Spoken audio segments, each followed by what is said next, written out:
Prescrição da ação de execução, também chamada de prescrição superveniente. A prescrição da execução ou prescrição superveniente é a que começa a fluir após o trânsito em julgado da fase de conhecimento. Então, após o trânsito em julgado, começa a contar o prazo para mover a ação de execução, que é chamada prescrição da execução ou prescrição superveniente.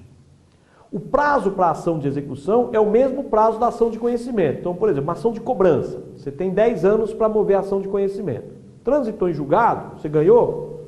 Quanto tempo você vai ter para executar? Do trânsito em julgado você tem mais 10 anos. Então, o prazo para a ação de execução é o mesmo prazo para a ação de conhecimento. Então, para a ação de conhecimento, você tinha 5 anos. Transitou em julgado, para executar você tem mais 5. É assim, é o mesmo prazo. Mas temos uma exceção. Execução contra a fazenda pública. Para você mover uma ação de conhecimento contra a fazenda pública, vai botar a fazenda como ré, vai mover uma ação de indenização, uma ação de cobrança. Em suma, ação contra a fazenda pública, uma ação de conhecimento, o prazo é de 5 anos. Daí você venceu a ação e transitou em julgado, para executar, o prazo reduz na metade. Isto é, você teria 2 anos e 6 meses. É o que diz o decreto 20.910. 20.910 de 1932, portanto bem antigo. Artigo 9º. Então, em resumo, prazo para entrar com uma ação de conhecimento contra a fazenda pública, 5 anos. Trânsito em julgado, qual é o prazo para executar? Reduz na metade, 2 anos e 6 meses.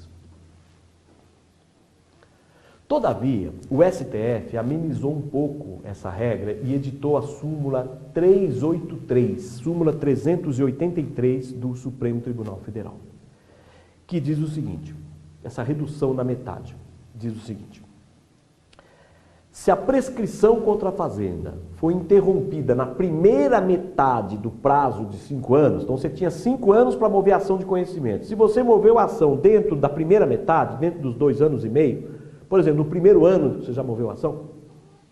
Se você moveu a ação na primeira metade, na hora de executar, você vai ter o restante do prazo. Então, se você moveu a ação no primeiro ano, transitou em julgado, você vai ter mais 4 para executar. Você moveu a ação no segundo ano, transitou em julgado, você vai ter mais 3 para executar. Então, se você mover a ação na primeira metade, a prescrição da execução não vai reduzir na metade. Daí você vai ter o restante do prazo, de 5 anos. Agora, se você moveu a ação de conhecimento na segunda metade do prazo, daí sim, na hora de executar, você vai ter 2 anos e meio. Então, você tem 5 anos para entrar com uma ação de indenização. Você moveu a ação no 4º ano. Daí, quando transitar em julgado, você vai ter 2 anos e meio para execução. Em suma, se mover a ação de conhecimento na primeira metade, a execução vai ser pelo restante do prazo de 5 anos. Se mover a ação na segunda metade do prazo de 5 anos, a execução vai ser em 2 anos e meio. Isto é, daí reduz na metade, então.